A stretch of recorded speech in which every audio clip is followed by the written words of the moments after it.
Welcome back, everybody, to another episode of Outside the Box Conversations, and I'm with a very familiar face, and that is my sister, Kelly.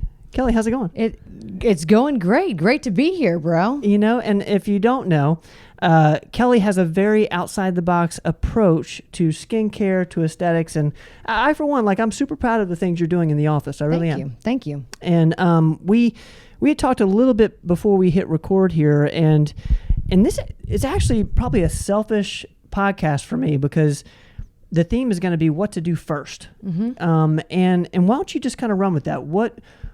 If you're wanting to get into skincare, wanting to start to take care of your face, what should you do first? What's the first things we should do?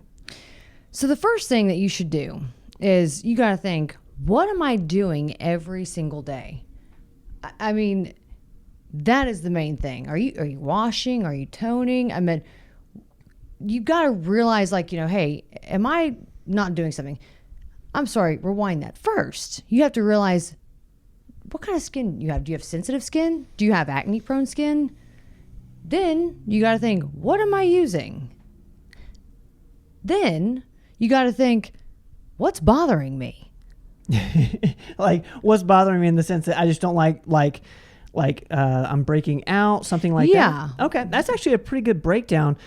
My thought is for me, I can tell that when my skin dries out. Mm-hmm. So is that I can tell too. Is that one of the things that you would look at? Is my skin? Why is my skin so dry? Okay, so based on that different breakdown. Mm-hmm. So I'm asking myself, okay, what type of skin do I have? What's my daily routine now? How do I build on top of that? So self-awareness, you really have to think, hey, when you're going in to see me for a consult, are you already at the consult with me or what? Well, I'm thinking I'm at home. I'm at home. I'm trying to figure out how can I better take care of my skin. Here's what you do. Okay. You make an appointment with me, get out of the house, make an appointment with me, and then you really got to just think, what am I doing? You have to be self-aware. Don't lie to yourself or to me. So you have to realize, recognize what skin you have. Then you got to come to me, and then you got to tell me, what you've been doing, and don't lie about it. If you use Pond's cream, if you use, Cetaphil, just tell me, or if you don't do anything, I'll tell me. So let's talk about me. Yeah, I've got some dry skin, and I really don't have a daily routine that I am consistently going through, and I've got a beard. Mm-hmm. So, what would you advise me to do in terms of a daily regimen? What would you put me on? And I know you've tried this a few times, which is another thing about skincare. For people like me, it's tough to get in that. I want to make it like brushing my teeth and showering, but it's not that for me yet. It's like what flossing used to be. When flossing was not like the thing you did after you brush your teeth, but then it became that. Mm-hmm. I think I'm trying to add that habit with skincare as well. And I talk to me about that, because I think that's also going to help the women as well as men. This goes back to self-awareness. Am I a person that's going to do a regimen, or am I a person that's going to just do one thing? Very important when you're trying to pick out what you're going to purchase for your face. Do you just want something super simple? Some people just come in here, buy a bunch of things, and they don't know what to do with it.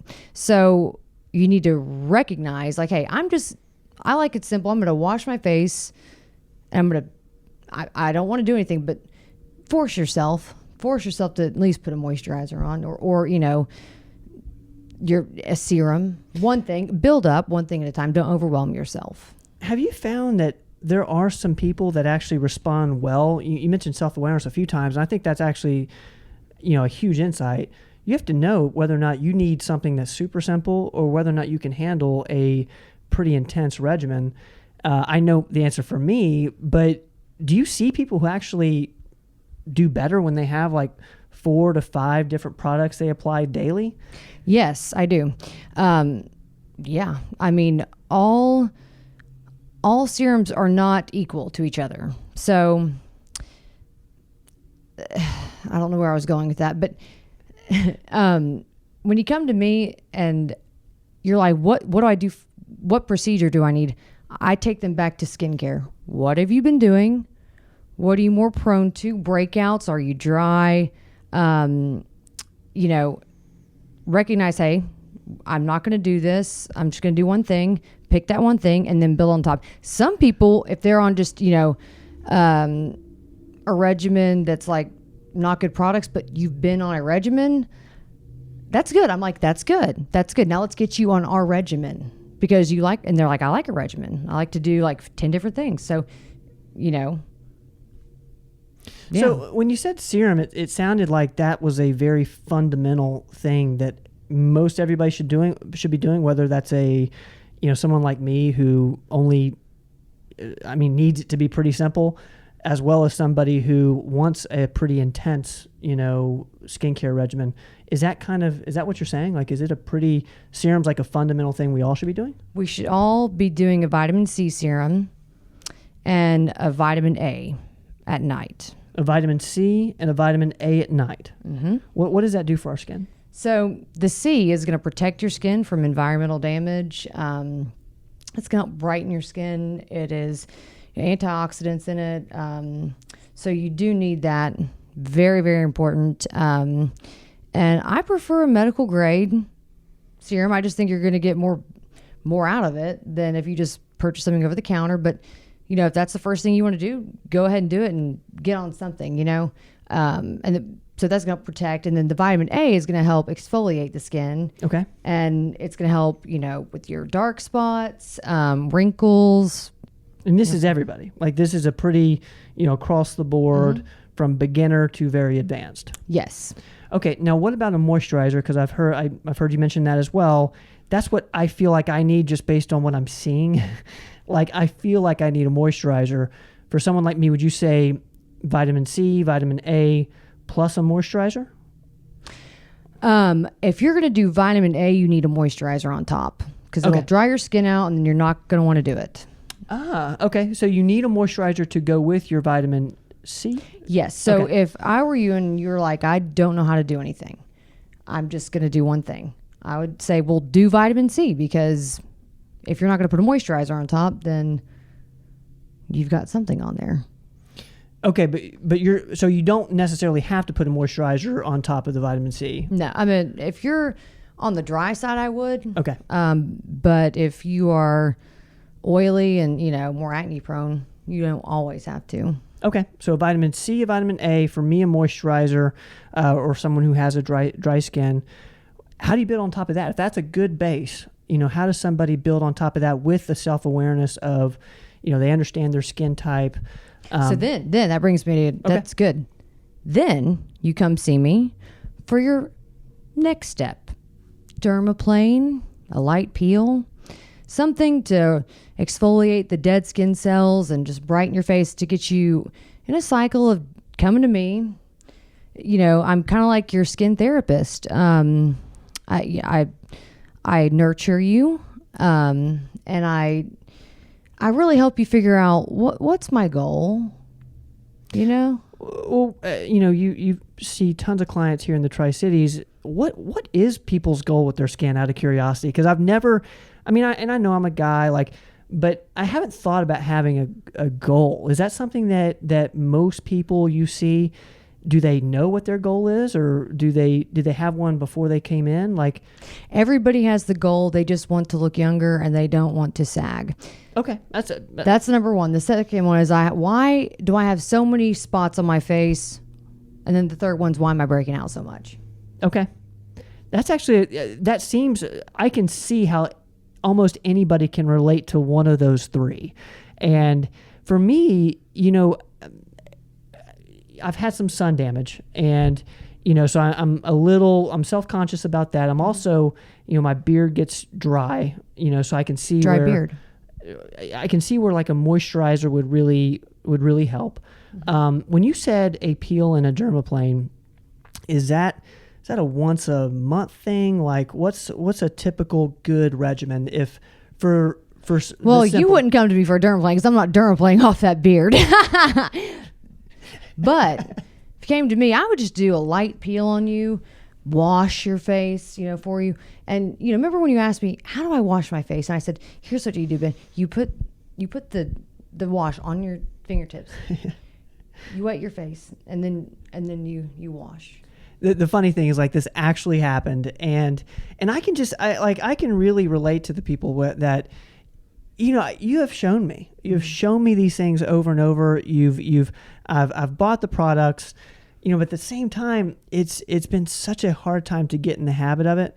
And your goal needs to be, hey, I need to make my first step. My goal is be patient and let you come to terms with, hey, I really got to do something about my skin. It's odd, but the older I get, the more aware. The more aware of it I do become, and especially since I've been having some dry skin lately. And it's important to realize that you're not the only one that's aware of your skin. Other people are aware of your skin too. When you talk to somebody, you are looking at their face. You're not looking at their clothes. Yeah, you might. I meant for 1 second, but you're looking at their face. I kind of feel like I should apologize to everybody watching right now because I have not been taking care of my face. I know. And the thing is, I need to be patient with you because you will realize, and what is unfortunate for you and people who don't realize it or become aware is the longer you wait, the harder things are to fix. It's like changing the oil in the car. You don't wait till your engine's blown up. Okay, the oil's low. You come see me, I'll change it out for you. So let's talk products, because I know you're really on top of the latest, greatest product out there. What's a product line you really like? What's some suggestions you can make for the listeners out there? So I carry a lot of different products here. I try to carry what I think is the best product out of each line. I do SkinCeuticals, Neocutis, Zen Obagi, Aven, Glytone. Off the top of your head, can you name the best product in each of those lines that you like the most? SkinCeuticals, the CE Ferulic. Okay. And what is that? And the Floratins, yeah, but that's, if you're oily, then you use that one, but we'll talk later. Is the CE Ferulic, is that a... vitamin C. That's a vitamin C. Okay, cool. So... Neocutis, the BioSerum Firm. Okay. Botox in a bottle. Botox will never just be in a bottle. That is just a statement that people try to make to get you to buy something. But this, you get your Botox and then you get this bottle because it's going to help your Botox last longer. You like that look of brightness, tightness. It's really going to firm very well. Say that it's the Neocutis. Which one? What's it called? BioSerum Firm. Because that's actually a really good tip. And I know people out there are wanting to maximize results from Botox, and this is something that you highly suggest. Mm-hmm. And I like the Neocutis eye cream, the Lumiere eye cream. If you're more on the dry side, I like the AGE eye complex from SkinCeuticals. Okay. But that's for a consult, everybody's different. From the Obagi line, I love the growth factor serum, the night serum. I actually also like the pore refiner. If you've got issues of pores, that's a great thing. And I love that in the summertime. What about Aven? Aven and Glytone. Aven, I love the exfoliating cleanser. What does that do? Because you've suggested that to me before. Mm-hmm. Does that act like a you always got it. dermaplane? Never. Okay. What does it act like?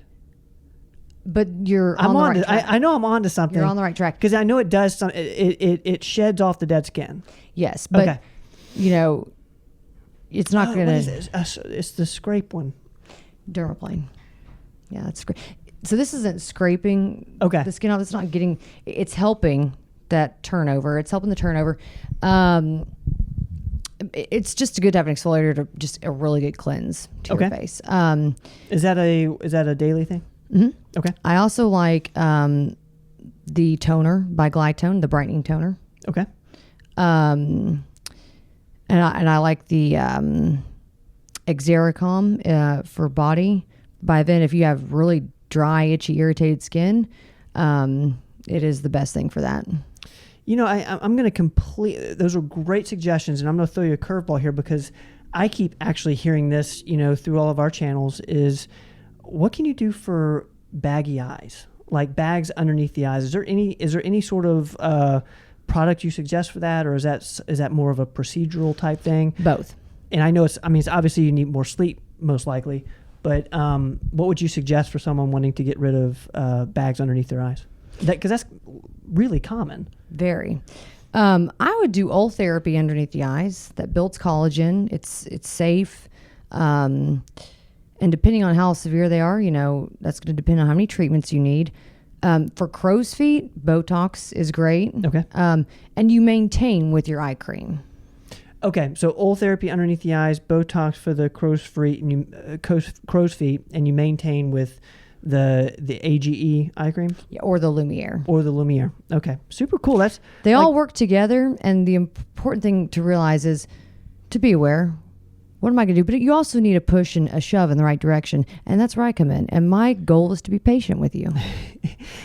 This is literally, she's been patient with me, and I really do commend you for that. Thank you. She's been super patient with me. It's been really difficult to get in the habit, and I don't know exactly why. But I'm thinking that this last dry skin spell is gonna push me. I hope so. Push me towards the end of some sort of daily routine. And a lot of times, it could be a picture someone takes of you. A lot of people come to me and say, I don't know who this person is anymore. And I'm like, we got to get you back there. And, with skincare, all procedures too are not the same. Some people need fillers, some people need Botox. Don't worry, I'll tell you exactly what you need. And, I hope you don't take offense to it. Cause I like when people are very straight honest, with me. And I told you multiple times what you need, but, there's things I need, and, I have trusted professionals that tell me. And she has been honest with me. So I do appreciate that. Last question here. What is your outside the box thinking as an esthetician? What is outside the box thinking for you? How do you think of someone's skincare in an outside the box sort of way? I consider myself to be out of a box. I don't really think outside of the box. I am already outside of the box. And my approach to it is, I'm going to be real with you. I'm not, I'm not your average Joe. I'm not the norm. I mean, I'll tell you how it is, and I'll have a laugh with you. We'll have some giggles. And my outside of the box approach would be, I'm just, I'm relaxed with it. I'm real, and I'll tell you exactly how it is. And, we become buddies after the procedure's done. That's really my I guess my outside approach. And we have a laugh about it, we have a laugh, and I'm not just straight faced, and I'm not, I'm not a robot, all right? So that's just how I am. So in answer to your question, I am already outside of a box. I think that might be the best answer ever. And I just want to say, thank you for jumping on the show with me today. Thank you for educating our audience. Thank you for having me jump in. I like it. Guys, get outside the box with your skincare. Come see Kelly. She's in the Johnson City office. We're in Johnson City today. We're on Outside the Box right now. Thank you guys so much for joining us. And as always, we will see you guys next time. Don't go away. Rock on, man. Yeah, for sure. Peace out.